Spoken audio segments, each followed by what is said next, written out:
I stared at the resignation letter on my desk, my hands trembling slightly as I signed my name, Olivia Mitchell. After 15 years of working at Mitchell Industries, I was finally breaking free. The family company my grandfather had built from nothing, the empire my father had expanded, and the legacy my older brother Marcus was destined to inherit, I was walking away from it all. The corner office I'd occupied for the past 5 years felt suffocating. Despite its floor-to-ceiling windows overlooking Manhattan's skyline, the space had always seemed to shrink around me, especially during board meetings where my ideas were consistently overlooked in favor of Marcus's more traditional approaches. A knock on my door interrupted my thoughts. "The board is ready for you," Jessica, my assistant, announced quietly. She'd been with me for 7 years, one of the few people who truly understood what I was about to do. I gathered my papers and straightened my blazer. Time to face the firing squad. The Mitchell Industries boardroom hadn't changed since my grandfather's time. The same mahogany table, the same leather chairs, the same oil painting of our founder hanging prominently on the wall. As I walked in, 12 pairs of eyes turned to me, but only 3 mattered. My father's disappointed glare, my brother's smug smile, and my mother's carefully neutral expression. "Olivia," my father Richard Mitchell spoke first, his voice carrying the weight of 4 decades as CEO. "We've reviewed your proposal. Surely you understand how ridiculous this sounds." I remained standing, refusing to take my usual seat at the far end of the table. "There's nothing ridiculous about wanting to modernize our approach, Dad. The market is changing. If we don't adapt, the market." Marcus interrupted, leaning back in his chair, my grandfather's chair. "You mean your little pet project? Digital transformation? Cloud computing? Mitchell Industries has survived for 60 years doing things our way." "Surviving isn't thriving," I countered, pulling up the presentation I'd prepared. "Our market share has dropped 15% in the last 2 years. Our biggest clients are moving to more innovative competitors. If we don't embrace digital transformation now, enough." My father's hand slammed down on the table. "Mitchell Industries doesn't need transformation. We need stability, tradition, proven methods." I looked around the room at the board members who'd watched me grow up. "Is that what you all think? That we should just keep doing things the same way until we become obsolete?" The silence was deafening. Even those who secretly agreed with me wouldn't dare speak against Richard Mitchell, especially not with Marcus sitting there like a crown prince waiting for his coronation. "Well," I said, my voice steady despite my racing heart, "then you leave me no choice." I pulled out my resignation letter. Effective immediately, I'm stepping down from my position as Chief Innovation Officer. The room erupted. Board members whispered among themselves, my mother's perfect composure cracked slightly, and my father's face turned an alarming shade of red. But it was Marcus who spoke first, his laughter cutting through the chaos. "You're quitting? Over this?" He stood up, straightening his custom-made suit. "And what exactly do you plan to do, little sister? Start your own company? Compete with Mitchell Industries?" I met his gaze steadily. "Actually, yes." The laughter died in his throat. My father stood up so quickly his chair rolled backward. "Have you lost your mind? Everything you are, everything you have, is because of this company. Because of this family." "No," I corrected him. "Everything I am is because of my own hard work. Work that's been ignored, dismissed, and undervalued for 15 years. "You ungrateful my father started, but I cut him off.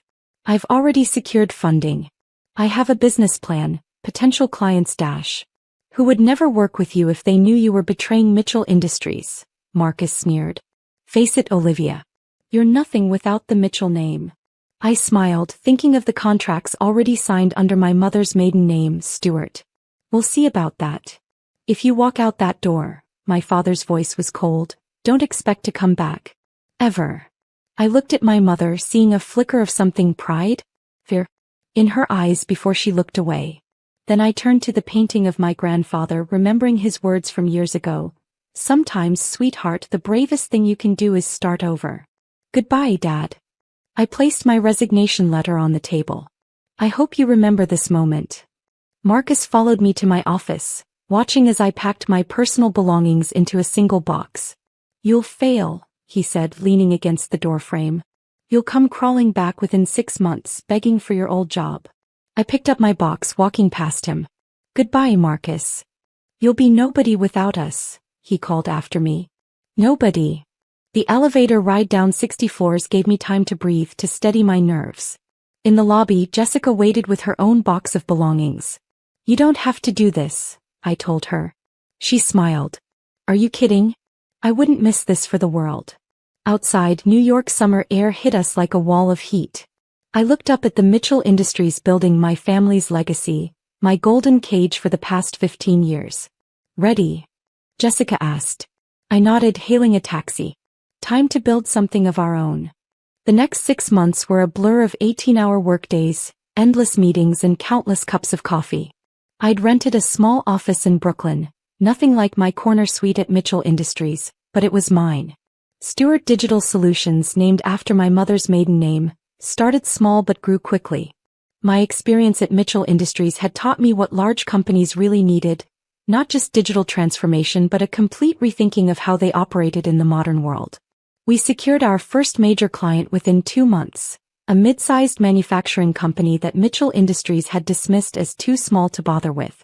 When that company's efficiency increased by 40% after implementing our solutions, others started noticing. By month 4 we had to move to a larger office. By month 6 we had 30 employees and a waiting list of clients. I kept my identity carefully hidden, operating as Stewart.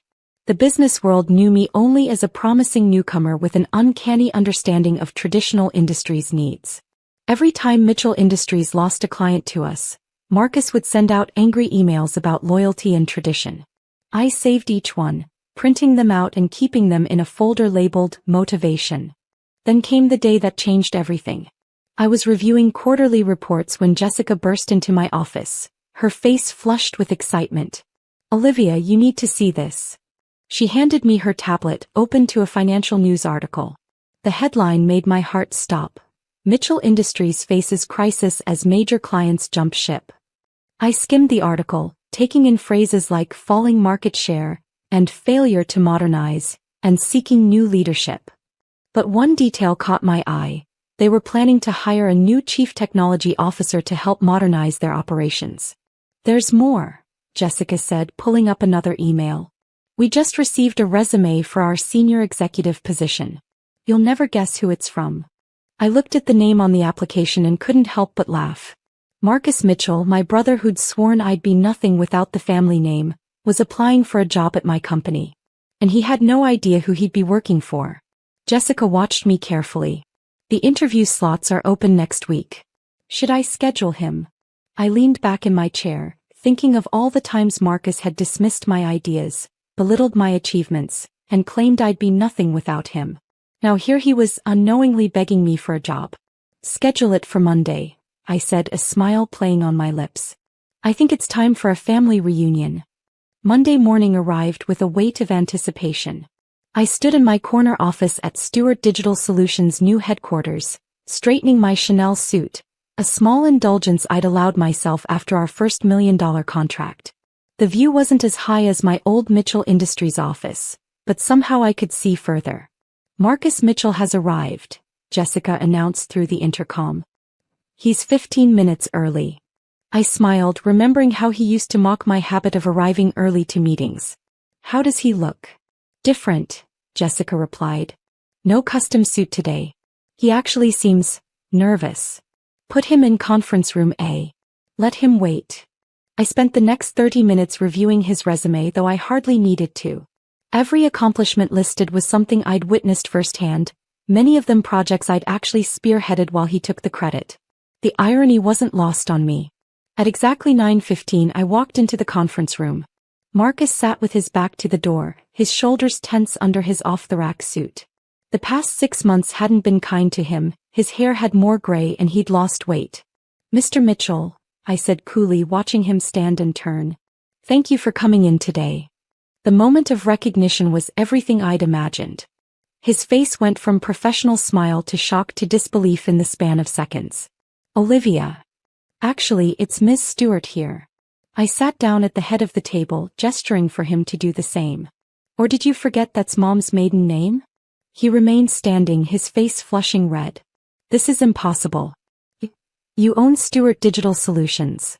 Sit down, Marcus." My voice carried the authority of someone used to being obeyed. Unless you'd prefer to end this interview now?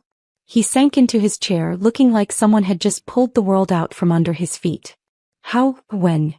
Let's review your application, shall we? I opened his file. You're applying for our senior executive position. Impressive resume. Though I notice you left out some details about your current situation at Mitchell Industries. This is a joke, he muttered. You're doing this to humiliate me. Actually, I'm doing this because you applied for a job. I met his gaze steadily. Unless you'd like to explain to our board why Mitchell Industries' market share has dropped 40% under your leadership? The fight seemed to drain out of him. You knew, he said quietly. All this time, you knew what was happening to the company. I warned you, I replied, my voice neutral.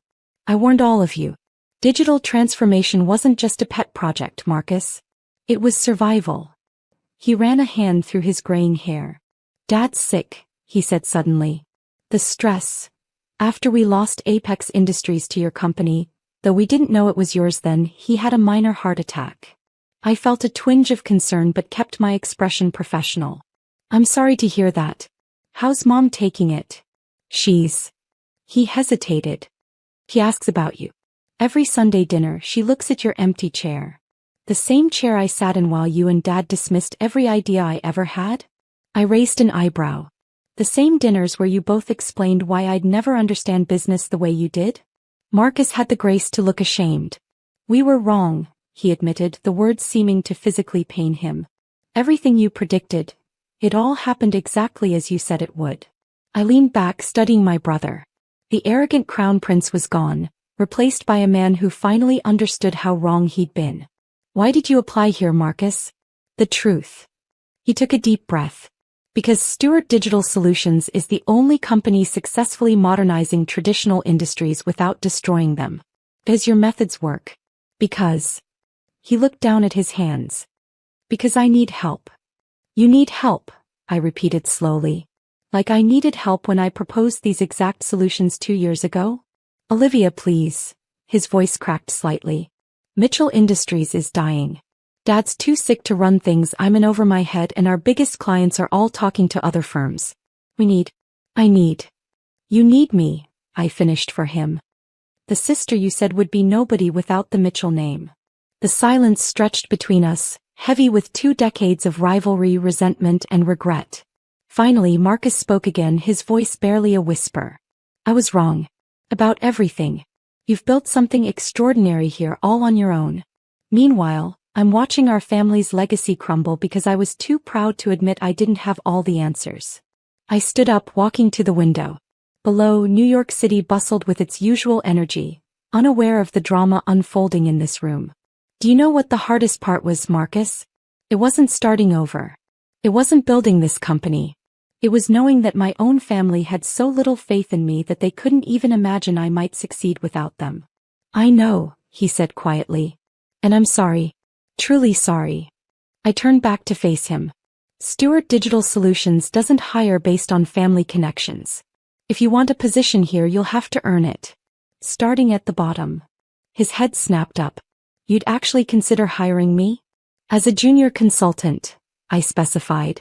No executive title. No corner office. You'll report to people younger than you, work longer hours than you're used to, and prove yourself just like everyone else here has to. He swallowed hard. Yes, whatever it takes. I pressed the intercom. Jessica, please bring in the standard employment contract. Then I looked at Marcus. One more thing. Dad needs to know who he's dealing with. If Mitchell Industries wants Stewart Digital Solutions' help, they need to know exactly who they'll be answering to. Marcus nodded slowly. He won't take it well. No, I agreed, but he'll have to learn. Just like you did. The next week I walked into Mitchell Industries for the first time in 6 months. The security guard did a double take when he saw me, but my old badge still worked. Nothing had changed in the lobby, same marble floors, same giant logo, same portrait of my grandfather. The boardroom, however, felt different. My father sat at the head of the table, looking smaller than I remembered. His illness had aged him, but the fire in his eyes hadn't dimmed. When I walked in, those eyes widened in shock. Hello, Dad, I said calmly. I believe you wanted to meet with the CEO of Stewart Digital Solutions? The silence was absolute. Board members who'd dismissed me for years now sat up straighter. My mother, sitting beside my father, pressed a hand to her mouth. And my father, for the first time in my life I saw him completely speechless. Olivia, he finally managed. You built the company that's been taking your clients? Yes. I took my brother's old seat, my grandfather's chair. Now, shall we discuss how to save Mitchell Industries? What followed was the longest board meeting of my life. I laid out exactly what needed to happen: complete digital transformation, management restructuring, and a merger between Stewart Digital Solutions and Mitchell Industries. My company would take the lead, with the Mitchell name becoming a subsidiary of Stewart Digital Solutions. This is outrageous, my father finally exploded. You expect me to hand over my company to you? After you abandoned us? No, Dad, I met his gaze steadily. I expect you to save your company by accepting help from the daughter you never believed in. The choice is yours. My mother spoke for the first time. Richard, she said softly, listen to her. Please. The board voted overwhelmingly in favor of my proposal. Even my father, after hours of argument, had to concede it was the only way forward. As people filed out of the room, he remained seated, staring at the contract he'd just signed. Why didn't you tell me? He asked quietly. When you left, why didn't you tell me what you were planning? I gathered my papers calmly. Would you have believed me? 6 months ago, you couldn't even believe I was capable of understanding modern business practices. He looked older than I'd ever seen him. I was wrong, he admitted. About everything. Yes, I agreed, you were. But here's the thing about being wrong, Dad, you can learn from it. Marcus is. Will you? Standing up, I walked to my grandfather's portrait. You always said he built this company from nothing. Well, I did the same thing. The only difference is I did it without the Mitchell name. I did it as a Stewart. Your grandfather would be proud, my mother said from the doorway. He always said you were the one most like him. I turned to her, seeing years of quiet support in her eyes. The Stewart women, I said softly, remembering my grandfather's words. We build our own legacies. The merger made headlines. Stewart Digital Solutions acquires Mitchell Industries. A new chapter in tech innovation. The article mentioned the mysterious family connection between the companies, but I didn't hide it. Let everyone know that the daughter they said would be nobody had become somebody entirely on her own. Marcus started his new job the following Monday, sharing a cubicle with recent college graduates. He worked harder than I'd ever seen him work, slowly earning the respect of his colleagues. My father, after recovering from his health scare, took on an advisory role, finally learning to listen more than he spoke. A year later, I sat in my office, now in a building that bore both the Stewart and Mitchell names, looking at a framed copy of that resignation letter. Jessica knocked on my door carrying a familiar folder. Your brother's application for project manager, she said, placing it on my desk. He's completed all the requirements, earned stellar reviews from his supervisors. I smiled, thinking of how far we'd all come. Schedule the interview for Monday. Same conference room? No, I decided, use my office. It's time for a real family meeting. The nobody had built an empire, saved her family's legacy, and proved that sometimes the best revenge isn't destroying your critics. It's succeeding so spectacularly that they have no choice but to admit they were wrong. And as I looked out over the city that had witnessed my transformation from overlooked daughter to powerful CEO, I couldn't help but think that sometimes being nobody is the perfect way to become somebody extraordinary.